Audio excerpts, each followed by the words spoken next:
Here we go again, back here with the 4th episode. We're not going to just be, looking at UFO footage all the time, even though I have another clip at the end that some of the stuff I'm like, oh no, it's all theoretical. But when we see that clip, you'll be like, well, what's flying? How is that flying? But we'll get to that later. So the footage you just saw was taken in Roswell, New Mexico, but recently. How crazy is that? So here's a still from it. You know how it goes. Show you the still, bump it up. Now we're going to show you some images of what it looked like. That actually was a upgraded version, the upscaled version of a still, so it looked even blurrier than that.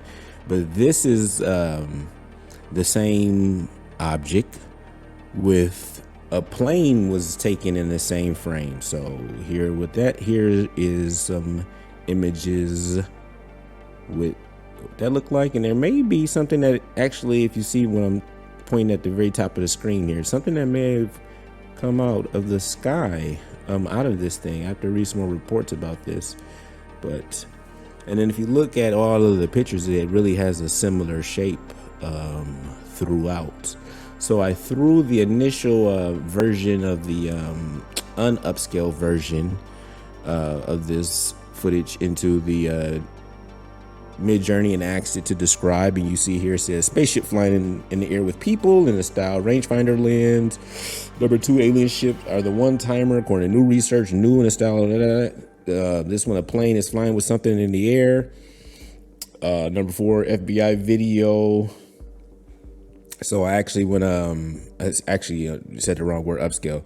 So I click on 1 and 2 to actually have it print out versions of what it describes here. So it's giving you this description of what it sees, and it actually has the 1, 2, 3, 4. You can say, well, show me what that looks like. So this is 1. Actually, I think this is number 2, but I may have put them wrong. Yeah, this was the first one. So this is 1, and the other one was number 2. But this is kind of what it interpret to describe that. We are just going to discuss our project right now. So I'm going to do a little bit different. I know I said I was going to do vehicle design part 2 this week, but I decided I'm going to do it in two phases. One is one of the more fantastical designs, even though I said when you see the clip at the end, you tell me how does that thing move around, or what is that? But that's another story.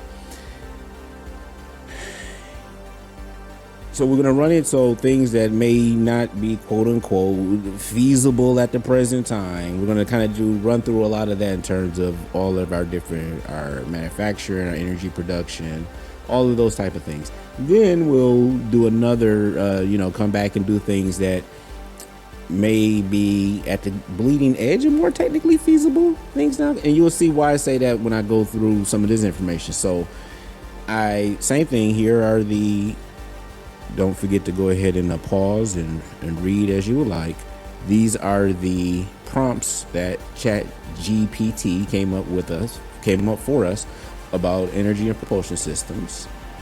Now, I then turned around and asked it to, consider the practicality and feasibility of each of these concepts. And out of that, I did it 2 ways. I did it first, and then I got access to ChatGPT with the current web. So then I asked it again with the current web, and I'll give you that information first. A lot of it was just saying, look at the whole plasma-based ion propulsion stuff. So we already know that, and we're going to think about that more practical.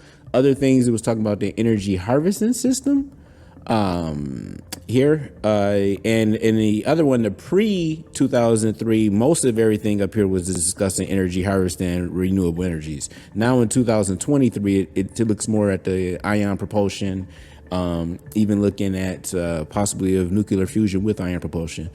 And we're going to discuss magnetohydrodynamics as part of one of the things today. But the things we like mostly, I'm scrolling down a little bit fast here, but feel free to pause and take a look at it. They put near the bottom, like the 0-point energy, the antimatter, dark energy stuff. And so it kind of got itself stuck doing the browsing. So I told it, prompted again, and it came back with similar information. Except I think this one, it seemed like it moved magnetohydrodynamics further down. So you get different results, that's why you do it over. And this one, it, put the quantum drive at the bottom. But, That's what we're just looking at. That's the fun stuff for us. So let's get where we want to be. So we're going to look at a transmedium vehicle that utilizes a fusion of antimatter and dark energy. And it started giving us that blah, blah, how hard it is. But let's just talk us about it. So it called it the antimatter dark energy transmedium propulsion system. And it would have three components: an antimatter reaction drive, a dark energy harnessing module, and adaptive environmental transition mechanism. So what are they? The antimatter reactor drive, and it discusses some of what antimatter and matter. Well, it describes the principle. So when matter and antimatter come into contact, they annihilate each other, releasing energy per Einstein's equation. Energy equals mass times the velocity of light squared. This energy can theoretically be harnessed for propulsion. So that would be, we have to create a containment to be able to store the antimatter safely, so it's just not annihilating all the time in our universe, but under our control, right? And be able to harvest energy. The dark energy is theorized, so the reason for the accelerating expansion of the universe. So it's saying, well, if this is being able to push the universe apart, if we're able to harness that energy, we could be able to, push ourselves in any direction, theoretically. So this system will be able to capture and control dark energy and use it for propulsion. The adaptive environmental transition mechanism would allow the vehicle to be able to survive in the different mediums. So here they were even saying might even have shape-shifting capabilities because of the need. The challenges, of course, is how difficult it is to safely store and create antimatter in large quantities. Dark matter, we have no way of currently manipulating dark energy as such. Adaptive mechanisms, we're getting there. Those things would be a significant engineering challenge, but not impossible. Energy efficiency, antimatter reactions release tremendous energy, and harnessing it efficiently is a challenge. Okay. The advantages: high energy output, of course. Go ahead and read. We got a lot of stuff to go through, so I'm speed this up a little bit. The unlimited range, it's will be amazing to have something like that.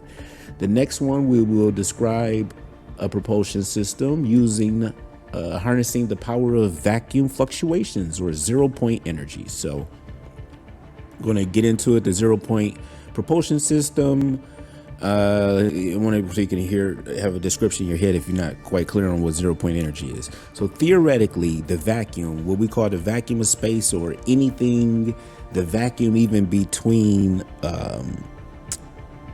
the protons and electrons, literally what we consider nothing, is not devoid of nothing. It's not devoid of energy. Instead, it bristles with quantum particles popping in and out of existence. The sea of virtual particles, often referred to as quantum foam, theoretically possesses an enormous amount of energy. And so this is from spiritual practices, science fiction, that talks about kind of the being able to just pull energy out of the ether. So the ZPPS, the 0-point propulsion system, works by creating a local asymmetry in the energy density of this quantum vacuum. This disruption effectively generates a gradient in the quantum energy density, propelling the craft downhill towards regions of lower energy. It kind of reminds that one we looked at last week, how it was flying through the sky. But, we're not getting into all that right now. Anyway, think of it as creating a virtual slope or wave that the craft surfs on. This gradient is maintained controlled by advanced metamaterials embedded in the hull of the vehicle, which can manage quantum vacuum states. To revolutionize space travel, unprecedented speeds, you can read through this all you want, elimination of fuel constraints, increased accessibility, time frame, we would have cut down travel from distant stars from tens of thousands of years to mere decades or less. But no practical system has been developed that can tap into and utilize 0-point energy for propulsion that we know of generally. Next, a question. I have two for quantum drive. One was it gave me an answer, and I was like, wait a second, I know about something specific. So when I prompted it to, with that information, to go search for it, knowing I knew it existed, then I got a slightly, you'll see slightly, not different response, but just a little bit more context.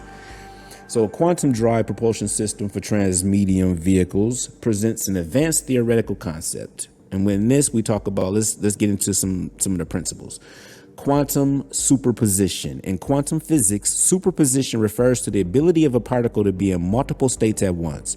For a quantum drive, a transmedium vehicle could theoretically utilize this principle to exist in a superposition of states, spanning every point between its origin and destination. Upon measuring the system state, essentially deciding where it wants to be, the vehicle could effectively choose to collapse its superposition at that destination, effectively instantaneously moving from point A to point B. Quantum entanglement. Entanglement is a phenomenon where pairs or groups of particles can interact in such a way that the state of each, I think this part is super fascinating, that's why I'm reading all through it. I apologize.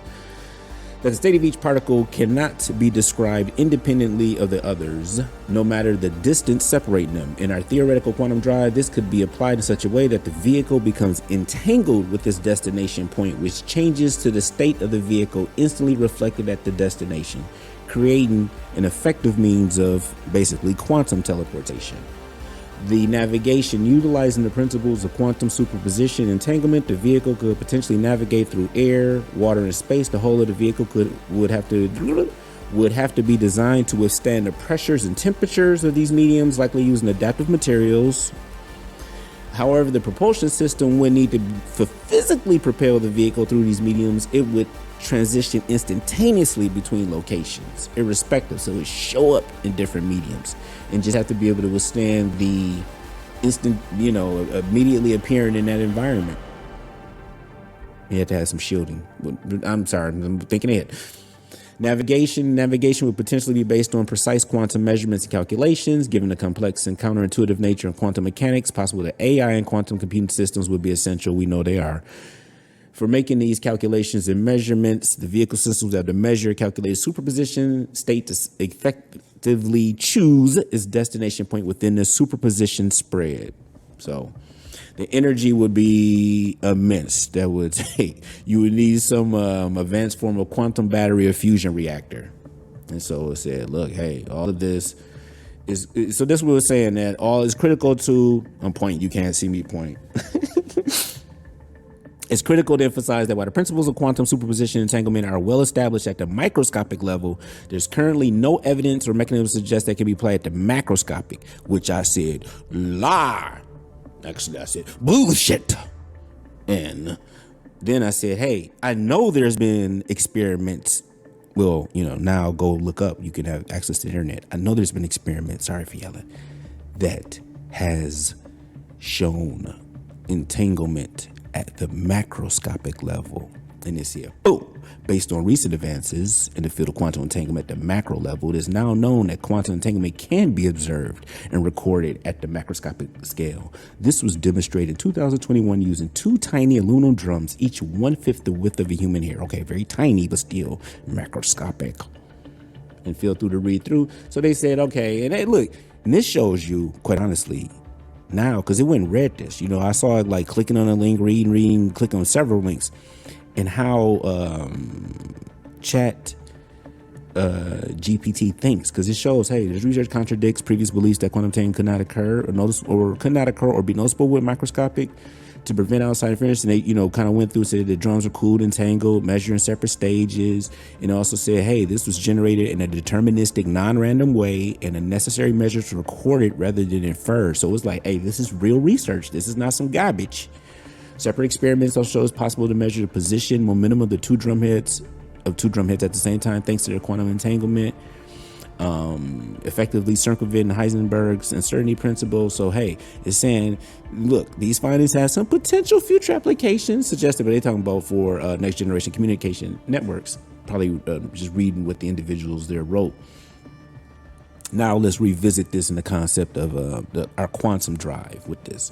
So talked about that. But it said, well, and I like that it felt like that. I said, well, we know about entanglement, but entanglement, we're not really sure how the communication is occurring. That does not involve any kind of faster than light information transfer. I gotta go back and double check that, but we'll get back to that. While the state of one can immediately reflect changes, cannot be used to transmit information without a separate classical communication channel. So they still think that beyond the what we have to do now in terms of getting things down to almost a very low temperature for some of these states to be observed, even the drums up above discussed, that it's going to be a while before we get there. Scaling this upside could be an enormous leap.